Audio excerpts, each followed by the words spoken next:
پوری دنیا کو اصل میں کہتا ہوں جہاد رسول پاک صلی اللہ علیہ وسلم نے کر کے دکھایا ہے کہ اپنے ملک کی حفاظت کیسے ہوتی ہے، اپنے ملک کی حفاظت کیسے ہوتی ہے، یہ حضور سے لوگوں نے سیکھا ہے۔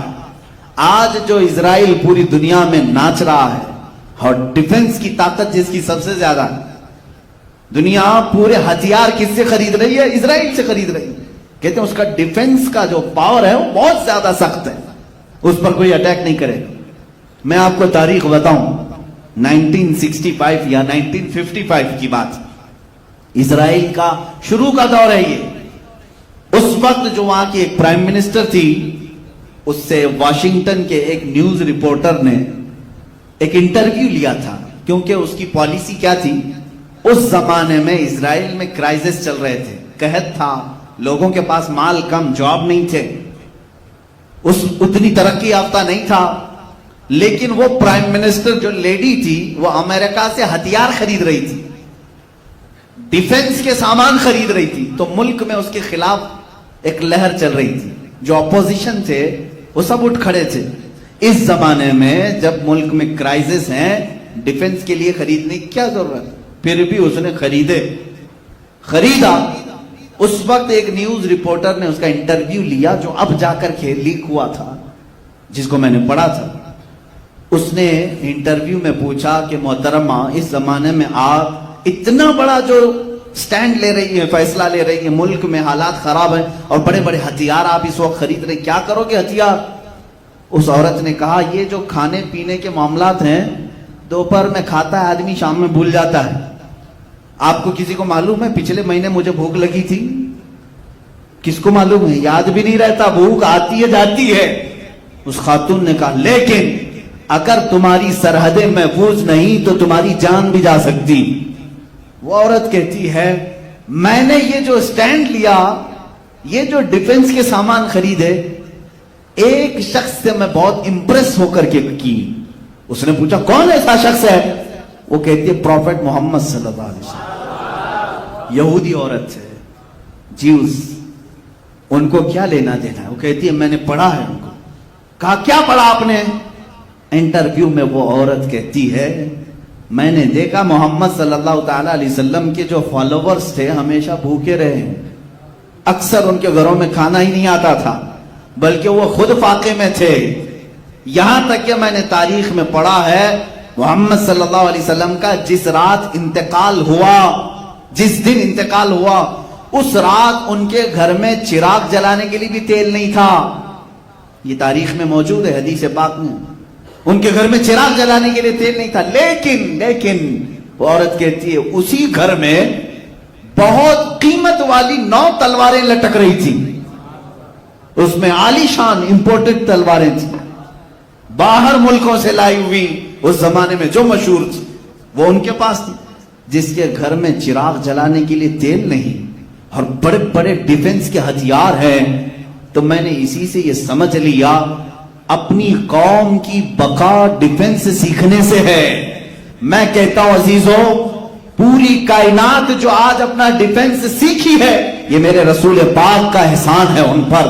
اللہ کے نبی صلی اللہ تعالی علیہ وسلم نے قوموں کو بتایا کہ تمہاری سرحدیں محفوظ کیسے ہوتی، دشمن سے مقابلہ کیسا ہوتا ہے۔ اب میں غزوات کی بات کروں، ایک غزوہ بدر کا ذکر میں نے کیا، تقریباً حضور پاک صلی اللہ تعالی علیہ وسلم کی زندگی پاک میں 26 یا 27 الگ الگ روایات غزوات آئے، جس میں سے 9 میں جنگیں ہی نہیں ہوئی، یعنی مڈبھیڑ ہوئی لیکن مقابلہ نہیں ہوا۔ باقی 17 یا 18 جنگیں ایسی ہیں جس میں جنگ ہوئی، گھماسان کی ہوئی، کچھ میں مسلمانوں کو شکست ہوئی اور کچھ میں اللہ رب العزت نے ایمان والوں کو فتح عطا کیا، لیکن اکثریت فتح پانے والوں کی۔ صرف ایک جنگ ہے، جنگ احد، جو جیتی ہوئی جنگ تھی لیکن بعد میں شکست میں آ گئی۔ اب دوسری جو جنگ ہے اسلام کی، وہ جنگ احد، بڑی جنگ بتا۔ یہ کیوں ہوئی تھی؟ اس کا بھی سبب یہی تھا، چھیڑا نہیں تھا مسلمانوں نے۔ جو بدر میں زخم کھائے گئے تھے مکہ میں، 1 سال تک بیٹھ کر تیاری کرتے رہے، بدلہ لینا ہے، بدلہ لینا۔ بدلے کی آگ نے ان کو اتنا بھڑکایا کہ 10,000 کی تعداد میں جمع ہوئے، اور بڑی تعداد میں وہ لوگ پھر آئے مدینے پر چڑھائی کرنے کی۔ اب مجھے بتاؤ کیا اب رسول پاک کے دیوانوں کا اتنا بھی حق نہیں تھا کہ اپنے مدینے کی حفاظت کریں؟ مدینے کی حفاظت کے لیے حضور پاک صلی اللہ تعالی علیہ وسلم نے اپنے صحابہ کو حکم دیا، سب باہر نکل آئے۔ احد پہاڑ کے دامن میں یہ جنگ ہوئی تھی، ایک خطا تھی، ایک غلطی ایسی ہوئی جس کی وجہ سے یہ جنگ جو فتح سے شکست میں تبدیل ہو گئی۔ ایک اونچا ٹیلا تھا، جنگ میں جو حالات ہوتے ہیں وہ لوکیشن کا بہت زیادہ اعتبار ہوتا ہے، آپ کہاں کھڑے ہیں، دشمن کہاں ہے، یہ جنگی مہارتیں رکھنے والے اچھی طرح سے جانتے ہیں۔ مثال کے طور پر آپ اونچائی پر ہیں، دشمن نیچے ہے، تب تو سمجھ لو کہ تمہارے ایک چانس ہی چانس ہے، نیچے سے اوپر کیسے حملہ کرے گا، لیکن اوپر والا تیر برساتا ہی رہے گا، تم اوپر والے سے مقابلہ نہیں کر پاؤ گے۔ تو لوکیشن جو بھی جنگوں کے ہوتے تھے چنے جاتے تھے۔ حضور پاک صلی اللہ تعالی علیہ وسلم احد کے میدان میں جیسے پہنچے، جو اونچا ٹیلا تھا وہ جبل رمات، پہلے حضور نے اس پر قبضہ کر لیا اور 50 تیر انداز صحابہ کو وہاں کھڑا کر دیا۔ اب صحابہ ایک طرف ہیں جبل رمات کے نیچے اور 50 اوپر، اور مشرکین سامنے سے آئے۔ اب وہ ادھر نیچے والوں سے لڑتے کہ یا اوپر والوں کے تیر کھاتے؟ معاملہ ایسا ہو گیا کہ دوپہر نہیں ہوئی، تیر اتنے برسائے انہوں نے کہ وہ میدان چھوڑ کر بھاگ گئے۔ نیچے والے الگ پیٹ رہے تھے، اوپر والے الگ مار رہے تھے۔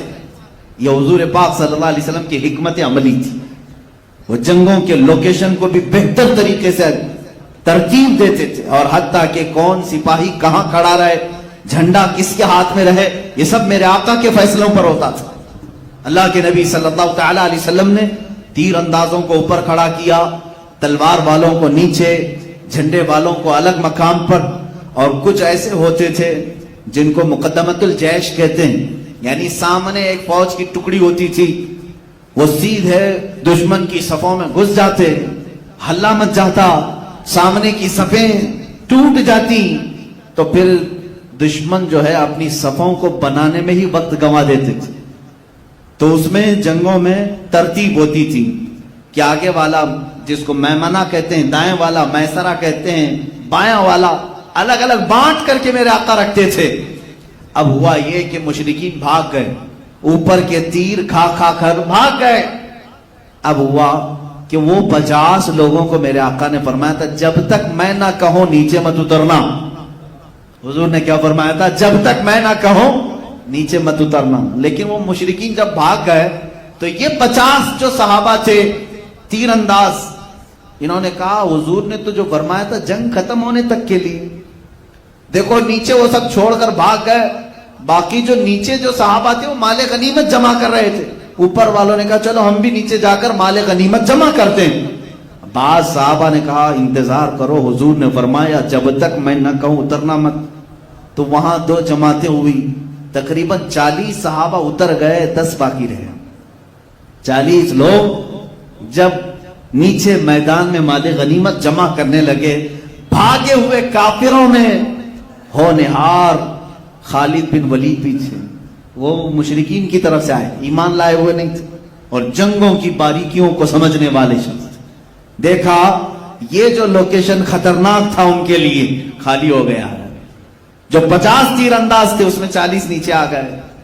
تو خالد بن ولید نے 200 گھڑ سواروں کو جمع کیا، دور جا کر، بہت دور سے راؤنڈ لگا کر کے یہ جبل رمات، یہ ٹیلے کے پیچھے آ گئے، اور جو 10 اوپر کھڑے تھے تیروں سے ان کو شہید کر دیا، ان کے اوپر حملہ کر دیا اور وہ جگہ قبضہ کر لیا۔